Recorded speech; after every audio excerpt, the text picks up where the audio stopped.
zakat perusahaan ya, insya Allah juga sudah kami sampaikan melalui rumah zakat. Amin. Dari program rumah zakat ini adalah kan membina anak-anak ini untuk belajar ngaji gitu kan, hafalan gitu, ada skillsnya. Makanya itu saya suka lihat, saya suka baca reportnya gitu. Ibu rumah tangga atau wanita karir? Ibu wanita karir. Wah.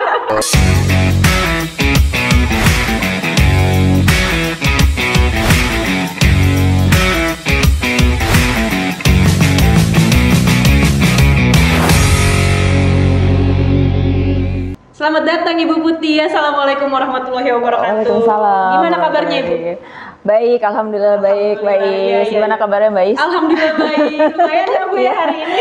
Cerah banget hari ini ya. Kita bisa ketemu hari ini. Terima kasih banyak Ibu sudah meluangkan waktu. Kita datang ke sini juga disambut dengan baik sekali. Masya Allah. Alhamdulillah. Teman-teman rumah zakat. Di sini kita visit ke rumah, bukan ke rumah ya, tepatnya kantor ya. Saya hobi soalnya di sini, bukan di sini bagian properti ya.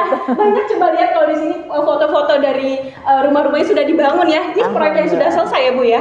Iya, sudah. Ada yang ongoing, ada yang sudah selesai. Oh, sudah selesai. Rata-rata sudah selesai semua ya. Alhamdulillah. Masih ada yang kosong nggak Bu? Masih banyak Mbak. Buat saya boleh Mbak. Silakan nanti dikontak. Nah, saya ada orang dalam di sini, siapa yang mau main sama saya? Enggak ada. Oke, jadi gini. Ibu Putih Malasari, kelahiran Bogor 1 Februari 1982 ya. Kemudian pernah berkuliah di Teknik Industri Universitas Indonesia. Betul Ibu? Betul. Iya. Kemudian juga Ibu ini secara latar belakang pernah berkarir lah ya di bank swasta ya? Bank BUMN. Bank BUMN. Bank BUMN. Pas saya ngetes aja masih ingat. Kita masih ingat. Alhamdulillah. Baik. Nah, terus sekarang Ibu bergabung di Sunan Group. Betul. Sunan Group. Kenapa bisa bergabung dengan Sunan Group? Jadi pertama-tama mungkin saya perlu jelaskan bahwa Sunan Group itu dibangun oleh almarhum ayahandanya, gitu. Jadi untuk Sunan Group sendiri 2010 startnya, tetapi sebelumnya sudah menggeluti dunia properti ya Mbak ya. Nah, memang kami baru memulai di pembangunan perumahan itu ya di sekitar tahun 2010 dan alhamdulillah sudah 12 tahun hingga saat ini gitu Mbak. Alhamdulillah itu ya. Kami sudah pernah mengalami naiknya, turunnya, ada masa-masa kerugian juga ada, tapi alhamdulillah semua berkat rahmat Allah Subhanahu wa taala kami bisa kembali bangkit ya, melanjutkan bisnis kami sampai saat ini. Sampai saat ini alhamdulillah ya. Berarti ini yang perusahaan induk ya?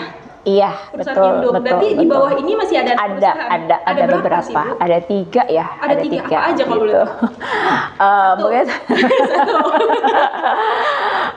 Mungkin mungkin nggak perlu disebutin kali ya. Nggak usah deh, pokoknya pokoknya ada. Pokoknya intinya kami itu sudah membangun di proyek ada cukup banyak juga sih ya Mbak ya. Ada di Cimanggis, pernah di Cimanggis, kita ada 100 dan 150 di situ. Lalu ada di Sawangan ada 50 unit, lalu ada di Depok itu ada 12 unit, lalu ada di Cimahi 50 unit, lalu di Parung Bogor ya. Dan di Bekasi sekarang ada 250 unit. Gitu. Yang terakhir sekarang lagi Bekasi betul, gitu. Masih tahap pembangunan berarti? Masih. Sebagian sudah terjual, jadi kami buka dalam 2 tahap. Di tahap pertama alhamdulillah sudah sold out, dan insya Allah kita lanjutkan di tahap yang berikutnya, tahap yang kedua ini. Amin. Terima kasih Mbak. Masya Allah. Oh ya teman-teman Sobat Rumah Zakat, Ibu Putih ini adalah istri dari Bapak Haryo Radanto. Bapak Haryo, ya. Nah Bapak Haryo ini adalah donatur dari Rumah Zakat. Begitu. Jadi Ibu kan sudah bergabung dengan Sunan Group nih, sebagai istrinya bahkan ya. Lebih dekat dengan pemilik gitu ya. Jadi saya pengen tahu, pasti Ibu punya dong cerita-cerita tentang perjuangan di dalam perusahaan ini selama bergabung gitu kan. Jatuh bangun, mungkin sempat mengalami dampak dari COVID seperti itu kan. Mungkin bukan hanya bisnis-bisnis tertentu, mungkin semuanya hampir, bahkan orang yang nggak berbisnis pun kena dampak gitu ya. Nah, kira-kira apa sih yang Ibu rasakan dan bagaimana Ibu bisa bangkit kembali? Iya Mbak, jadi bisnis perumahan ini kan kompleks ya Mbak ya. Ada tidak ada COVID pun ada tantangannya tersendiri gitu loh. Dari awal mulai pembelian lahan sampai pembangunan, kemudian pemasaran, dan yang terakhir pada saat delivery atau penyerahan unit tersebut ke konsumen itu tentunya masing-masing ada challenge-nya masing-masing ya, ada masalahnya sendiri gitu ya. Cuman memang kami selalu berpegang teguh pada prinsip kami bahwa kami itu melakukan operational excellence. Jadi dari awal sampai akhir kami berupaya sebaik mungkin untuk menyempurnakan ya proses bisnis kami. Jadi masalahnya Mbak gitu, ada masalahnya masing-masing gitu. Kalau dari misalnya pengelolaan lahan misalnya juga ya, kondisi lahan, kontur lahan itu masing-masing punya tipikalnya masing-masing gitu ya. Jadi perlu treatment khusus atau tidak itu juga case by case untuk setiap kawasan itu berbeda. Lalu kemudian dari sisi legalitas, bagaimana mengurus perizinannya gitu ya, yang ya ada challenge-nya lah ya masing-masing. Nah tapi alhamdulillah kembali lagi Mbak, kita ini berikhtiar, berusaha sebaik-baiknya, dan apapun hasilnya kita pasrahkan kepada Allah, dan alhamdulillah Allah tetap kasih kami kemudahan. Jadi ya selesai yang seperti legalitas itu semua pasti selesai gitu sama kami, dan itu malah jadi prioritas kami. Jadi yang penting urusan perizinan, legalitas itu clear, beres di depan gitu. Lalu ya untuk operational excellence ya bagaimana memasarkannya, membangunnya supaya kualitasnya baik, bangunannya baik gitu ya. Dan itu kan karena kami juga membangunnya kan hunian ya Mbak ya, tidak hanya sekedar rumah gitu loh. Jadi fasilitas pelengkapnya juga dilengkapi gitu ya, dan bisa berfungsi dengan baik seperti itu. Iya, berarti memang segalanya udah ya pernah ada track record. Ada pasti. Kemarin juga ada pandemi COVID, itu juga cukup membawa dampak ya kepada kami, bagaimana adanya lockdown selama beberapa bulan sehingga mobilitas orang jadi berkurang, lalu kemudian daya beli masyarakat menjadi berkurang, padahal kebutuhan akan hunian, akan rumah itu tetap ada ya. WFH misalnya ya, wah itu penting banget tuh. WFH tuh work from home namanya, ya udah home gitu ya, udah. Terus kalau nggak punya rumah, nggak punya home, gimana caranya kita mau WFH gitu kan? Nah justru pada saat WFH itu ya kebutuhan akan hunian tuh justru ada gitu, tetap ada gitu, tidak berkurang. Ya secara ini aja deh kan orang malah berbersihin rumah, renovasi rumah kan justru karena menginginkan space, tempat yang nyaman kan untuk kerja, karena kerjanya di rumah gitu loh. Nah itulah makanya kami memberikan hunian gitu ya, mencoba memberikan hunian yang memang nyaman untuk keluarga itu bertumbuh, karena pada dasarnya yang dibeli oleh konsumen adalah home. Kita menawarkan home, bukan house ya. Kalau house itu kan hanya sekedar bangunan. Tapi kalau home itu kan bagaimana kita di situ keluarga itu bertumbuh, mulai dari tadinya hanya suami istri, lalu punya anak 1, lalu punya anak 2, mungkin punya anak 3 gitu ya. Nah, sampai itu ya. Oke, jangka panjang sekali. Iya, pasti Mbak, pasti. Rumah itu bukan hanya untuk dibeli 1-2 tahun, bukan rumah ya, hunian itu ya. Hanya dia tuh long lasting, panjang jangka waktunya, 15-20 tahun atau bahkan mungkin nanti sampai diwariskan gitu kan ke anak dan cucu, seperti itu sih. Oke, memang segala prosesnya juga ini ya sudah memikirkan ke arah sana, bagaimana penghuninya nanti senyaman mungkin bisa tinggal di situ ya. Dan jangan sampai ya kalau bisa lebih luas lagi gitu ya, penghuninya lebih banyak lebih dan banyak, lebih luas gitu ya. Ya alhamdulillah sih Mbak. Jadi alhamdulillah memang kawasan yang kami kembangkan ini alhamdulillah terhuni Mbak. Jadi konsumen kami di dalam kawasan kami jadi hidup gitu loh Mbak gitu. Nah justru ya itu memang itu yang kami inginkan, dan alhamdulillah ya Allah beri kemudahan juga gitu. Jadi ya bayangin sih Mbak, coba ada kan ya misalnya perumahan yang rumahnya terbangun tapi nggak ada isinya Nggak ada gitu isinya, kan gimana ya rasanya ya dibeli aja kurang gitu, seru kayak gitu ya. ditanam ditabung Betul gitu ya. betul. Nah itu alhamdulillah kami yang seluruh perumahan yang kami bangun tuh terhuni gitu ya Mbak ya, mungkin ya di atas 90% lah ya terhuni ya. Bahkan yang di Bekasi pun juga baru tahun ini sold out ya, sudah langsung terhuni gitu loh. Jadi sekitar 80% 90% lah sudah terhuni gitu oleh pembelinya. Ya, alhamdulillah. Jadi sudah visi misi ya. Jadi bagian visi misi untuk bisa rumahnya terasa nyaman ya sama pembeli. Betul. Okay. Tidak hanya rumah sih Mbak, tapi juga lingkungannya. Jadi kita sediakan juga falsos, fasum yang bisa dipakai secara bersama-sama gitu ya. Itu kan juga sebagai salah satu media kita bersosialisasi Mbak, falsos fasum itu kan. Seperti ada pepatah yang saya suka pegang erat nih sekarang gitu ya, menyambung silaturahmi itu adalah memperpanjang umur gitu, insya Allah. Termasuk juga silaturahmi dengan tetangga seperti itu. Banyak sih memang saya juga kalau misalnya lagi lihat-lihat rumah gitu ya, kayak kawasannya kayak kurang nyaman gitu kan. Kalau misalnya mau beli di ya jadi saya promosi lumayan nih di YouTube saya di YouTube Rumah Zakat ya nggak apa-apa. Jadi memang mengusung konsep syariah juga ya atau bagaimana? Kalau kami sih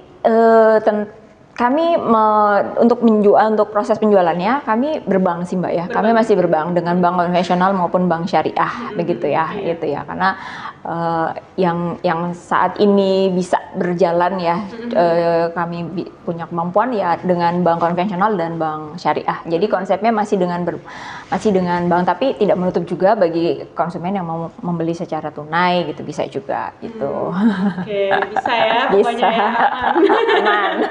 Itu beberapa pilihan bisa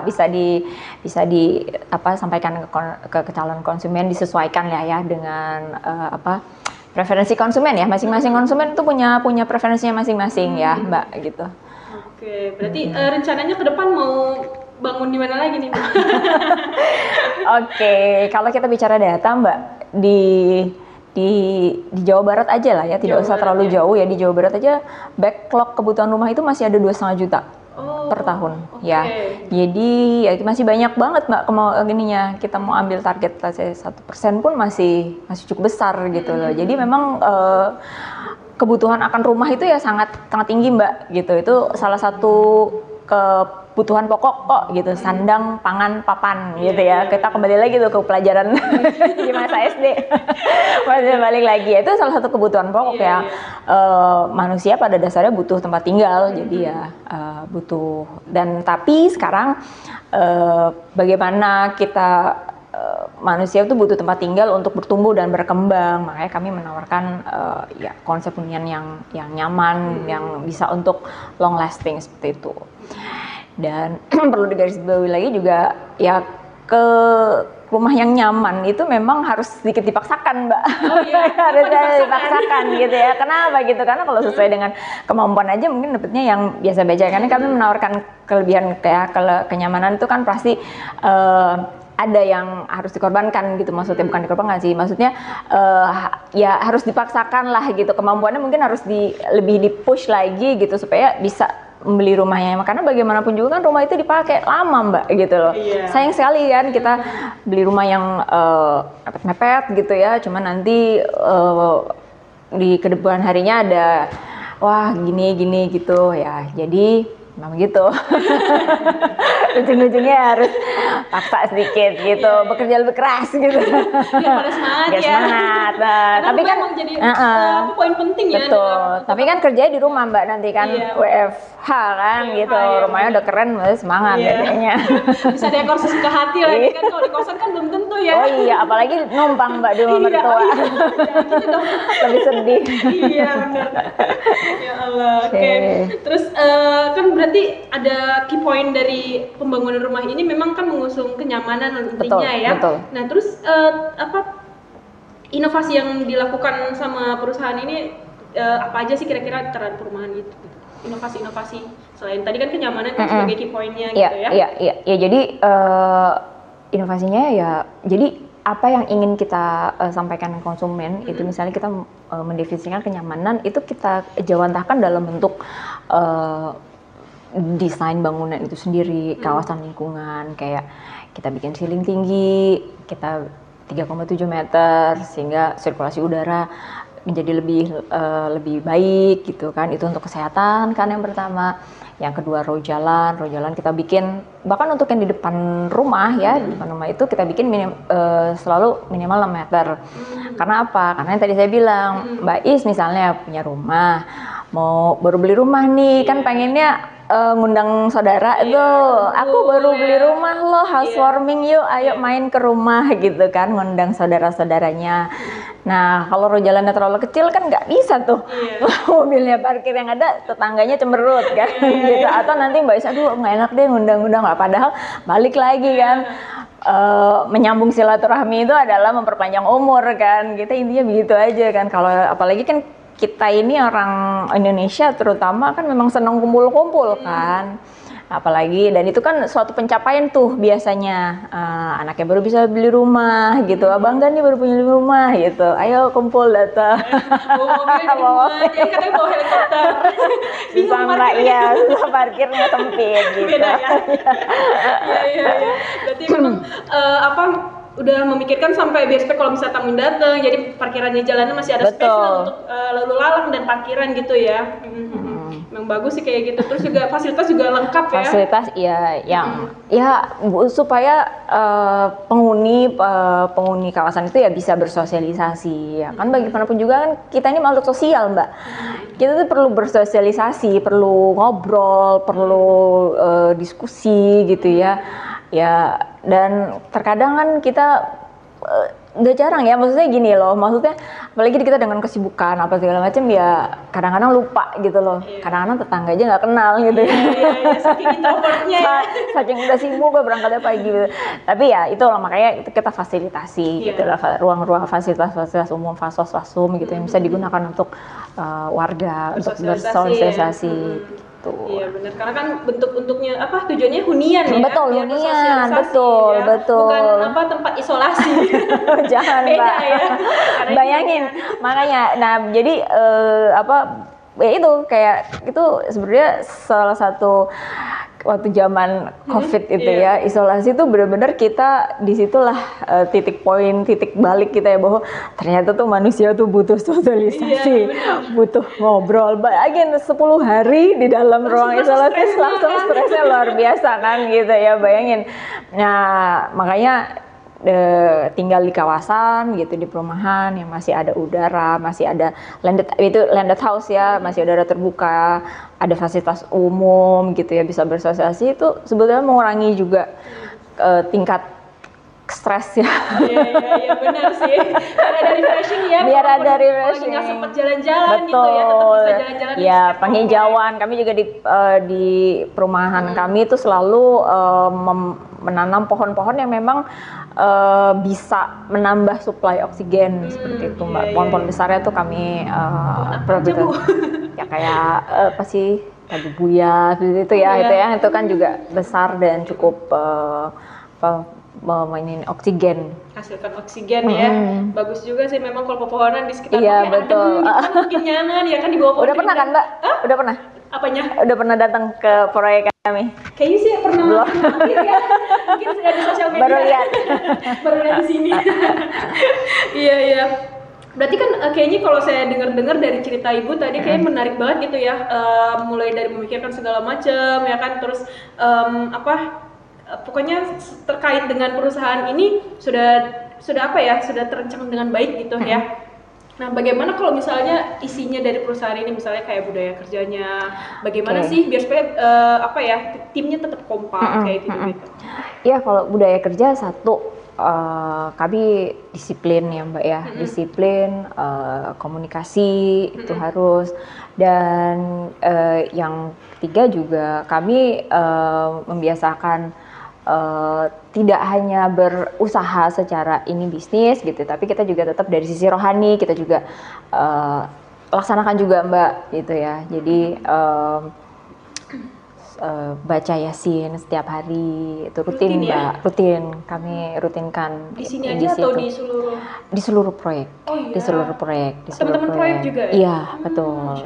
Kami bebaskan mau siang atau sore silahkan, tapi minimal sekali sehari membaca Yasin.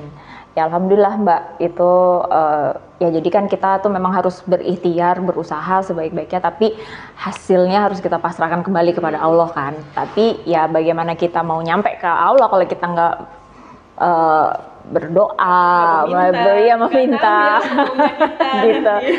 Sholat berjamaah juga kita lakukan, gitu. Biasanya kita kalau ada meeting sampai malam, sampai sorenya udah sampai larut gitu ya, kita lanjut sholat bareng maghrib atau isya berjamaah seperti itu. Ya di sini nih Mbak biasanya nih, di ruangan ini itu biasanya yasinan, sholat gitu. Di kantor ini ada berapa orang? Di sini nggak banyak sih Mbak, di sini hanya sekitar 20 ya, sekitar 15 orang ya. 15 orang termasuk sama ibu berarti? 15 orang, karena kan tim kami kan ada yang di proyek juga, banyak juga yang di proyek, jadi kan nggak stay di sini. Mereka kesini hanya sebulan sekali, kalau untuk manajer seminggu sekali. Karena mobile sih ya kemana-mana ya? Betul, karena memang base-nya di situ, di proyek. Wah, Masya Allah ya.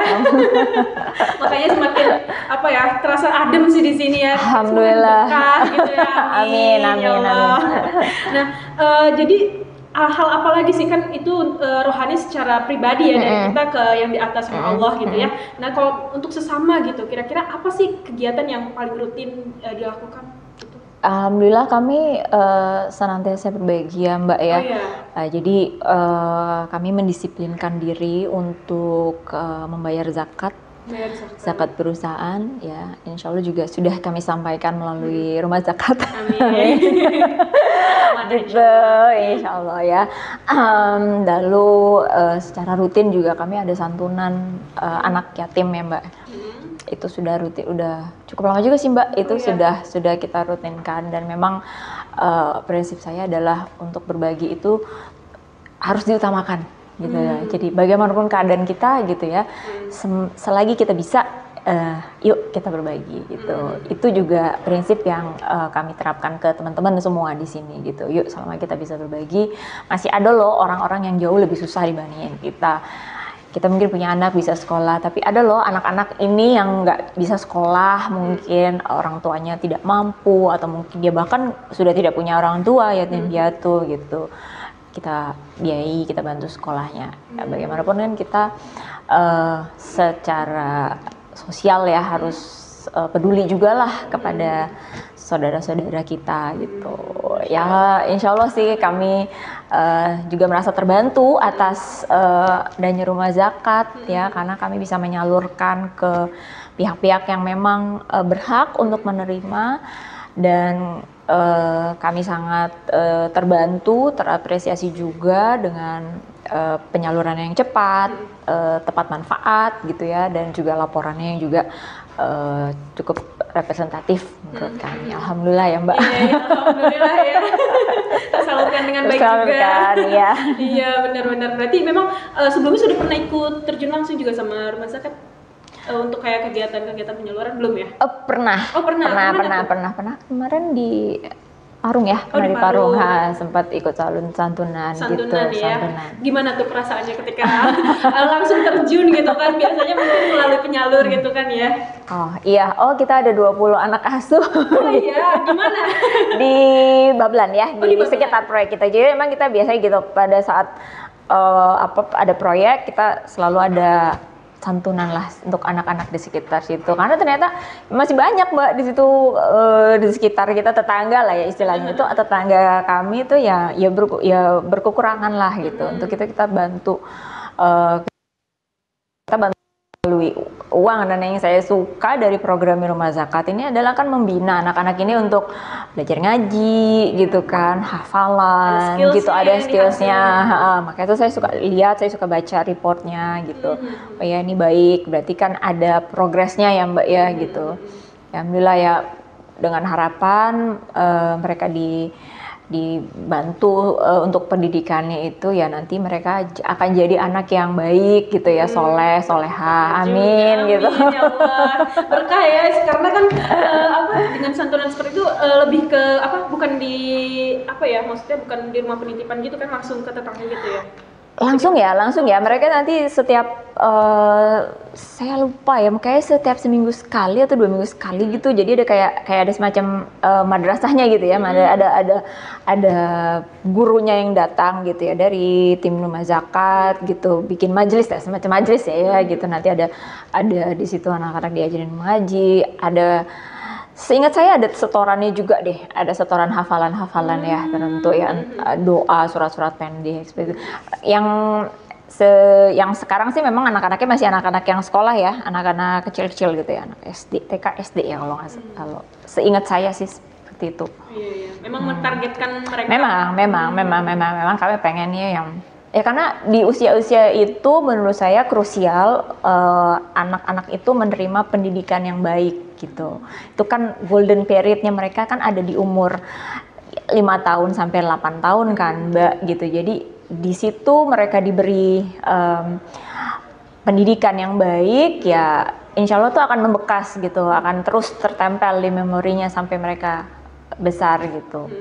Jadi nggak hanya kita membantu ya, tapi juga kita mengembangkan skills mereka betul, supaya kelak bisa mandiri, kurang lebih seperti itu ya. Karena kan kalau misal kita bantu mereka khawatir biasanya takutnya jadi bergantung ya, ketergantungan dengan yang memberikan gitu kan. Alhamdulillah ya, semoga bisa terus berjalan. Amin minta doanya. Amin. Apa sih kira-kira kunci sukses dari Ibu selama di Sunan Group ini? Suksesnya secara general deh. Secara general ya. Yang pertama, yang ke nol kalau tadi saya bilang. Oh iya, dari nol ya. Dari nol. Yang pertama tentunya kita harus berbakti pada orang tua ya. Berbakti kepada orang tua nomor nol tuh ya. Tentunya ya kepada Allah satu ya, tapi ya itu setelah Allah ya kita berbakti ya kepada orang tua. Jadi kami juga teman-teman di sini, tim kami juga selalu ingatkan kalau masih ada orang tua misalnya yang rumahnya jauh nih, misalnya orang tuanya ada di kampung, ya sesekali lah datang gitu, kami beri kesempatan untuk mereka mengunjungi orang tua gitu ya, datang tengok mereka, mintalah restu ya, minta doalah kepada mereka, karena sebaik-baiknya, terutama apalagi kalau masih ada ibu, sebaik-baiknya doa itu adalah doa orang tua itu untuk kami anak-anaknya gitu. Yang pertama itu, yang kedua adalah ya berikhtiar sebaik-baiknya dan menyerahkan semuanya kepada Allah Subhanahu wa taala. Dan yang ketiga ya, selain itu kita juga harus senang ya melakukan pekerjaan itu gitu. Kita harus melakukan senang akan apa yang kita kerjakan, menikmati gitu Mbak. Dan yang selanjutnya jangan lupa menunaikan kewajiban berzakat. Betul sekali. Betul, itu harus wajib, itu salah satu kewajiban, harus ditunaikan gitu ya. Dan jika memang memungkinkan ditambah lagi dengan sedekah. Menurut saya sih itu. Jadi kita boleh berbisnis, mencari keuntungan, tapi ingat kita tetap harus melakukan kewajiban zakat sama kita berbagi sedekah gitu. Namanya teman berbagi ya. Iya. Temanya apa ya? Yang paling utama memang dari kita ke Allah ya. Nah kemudian kita harus berbakti mulai dari yang nol. Kemudian yang pertama tadi yang ke satu ada apa lagi? Orang tua ya. Dengan orang tua, disiplin. Menikmati dan ikhtiar dan juga menyerahkan semua ya kepada Allah. Dan yang keempat dan kelima, zakat dan bersedekah. Zakat dan bersedekah. Ya itu udah harus rangkaian yang memang sudah jadi rutin di sini ya. Oke, Masya Allah, makanya semakin berkah, semakin besar insya Allah. Amin insya Allah. Dan dipermudah juga ya untuk bisnisnya. Mungkin boleh diminum dulu Bu. Boleh. Biar nggak seret ya. Dianggurin aja soalnya. Nah, oke, kita langsung masuk ke tahap tanya jawab cepat, Bu. Oh, apa ini ceritanya nih? Bocorannya belum? Belum. Oh, alhamdulillah. Ini saya bisa tambahin berarti. Iya, jadi kita ada tanya jawab. Jadi setiap saya yang jawab cepat ya, saya tanya, Ibu langsung jawab tanpa berpikir. Oh, tanpa berpikir. Iya. Ada timer ya? Ya, ada timernya. Nanti tolong juri dihitung ya. Oke, Bismillahirrahmanirrahim. Bismillahirrahmanirrahim. Oke. Jadi tegang. Santai, Bu, santai. Ini ada hadiahnya. Ada adanya. Insya Allah ya. Rumah. Nanti saya kasih Bikin sendiri. fotonya. Oke. Bismillahirrahmanirrahim. Saya yang deg-degan jadinya mau nanya. Jawab cepat ya, Bu ya? Ya, siap. Oke. Miskin terkenal atau kaya dibenci? Miskin terkenal. Berhenti yoga atau berhenti kerja? Berhenti kerja. Kok berhenti kerja? Kok berhenti kerja? Oh, Ibu sempat ada yoga juga ya aktif? Iya. Lagi senang yoga sekarang sibuknya? Saya jadi Saya iya. apa ya? saya suka sharing sih, saya suka sharing. iya, suka Ya nggak bisa, ya suka berbagi lah. Intinya kan berbagi. Jadi kita berbagi kan bisa macam-macam tuh Mbak, Iya, gitu. iya. Kebetulan saya bisa punya sedikit kemampuan gitu. Jadi saya suka sharing sama teman-teman gitu. Oh, gitu. Kalau mau berlatih yoga bisa. Gitu. Jadi Ibu yang melatih gitu? Betul. Oh, gitu. Kurang Di mana? lebih seperti itu. Di itu. Ada di nomor satu tingkat ya, satu kebetulan barengan sama ruko yang disewa oleh Rumah Zakat Bintaro. Oh gitu, di sana gitu. ada ya? Iya. Oh, oke. Gitu. Sudah lama berarti ya di sana juga? Udah lama, udah berapa tahun ya? Udah sampai Sudah lupa, bertahun-tahun udah ya? lumayan, Oh, alhamdulillah. Masya Allah, oke. Ibu rumah tangga atau wanita karir? Ibu wanita karir. Wah, benar memang cocok ya masuknya ke perusahaan sendiri. Kemudian mall atau museum? Museum. Kenapa museum? Saya suka ke museum. Oh iya? Saya suka ke museum. Saya suka sama sejarah. Iya, suka sama sejarah. Saya suka membayangkan ya yang ada di museum gitu ya. Masa lalu gitu ya ngebayang kayak kejadiannya. zaman dulu tuh gimana. Sebenarnya itu kan kita bisa belajar ya banyak ya dari situ. Jadi sebenarnya saya suka ke museum. Oh. Saya suka ke museum. Yang paling berkesan gitu museum mana? Waktu visit saya tuh suka. Saya udah pernah salah satu museum yang menurut saya keren banget itu Louvre ya, di Paris ya, yang ada kalau Mbak pernah kenal ada lukisan Mona Lisa itu ya, itu menurut saya luar biasa banget. Itu lukisannya nggak lebih gede dari foto itu Mbak. Oh iya. Tapi ada sekitar 100 orang deh gitu mau ngelihat lukisan yang cuma sekecil itu gitu. Jadi itu luar biasa. Dan dia memang art ya itu macam-macam isinya. Dan ternyata di situ juga ada di Louvre itu ada bagian yang sejarah muslimnya juga ada gitu. Jadi tidak hanya kebudayaan barat gitu ya, tapi juga ada sejarah bagian muslim gitu. Perkembangan Islam di sana betul, gitu ya. Betul juga ada. Oh, di dalam satu museum itu gitu ya. Oh, iya luar biasa. Gitu. Naik motor atau naik mobil? Mobil. Oke. Shopping atau traveling? Aduh. Dua-duanya boleh nggak? Salah satu. Traveling deh. Traveling, oke. Masak sendiri atau pesan online? Pesan online. Kencang banget jawabnya. Anti ribet ya. Sedekah atau zakat? Zakat. Beli rumah atau bangun masjid? Bangun masjid. Masya Allah. Amin. Oke, nah tadi kita sudah jawab cepat ya Ibu ya. Nah kemudian kita mau flashback sedikit deh Bu ya, sebelum kita closing gitu. Ibu sebagai donatur kenapa sih mau memilih Rumah Zakat sebagai penyalur? Oke.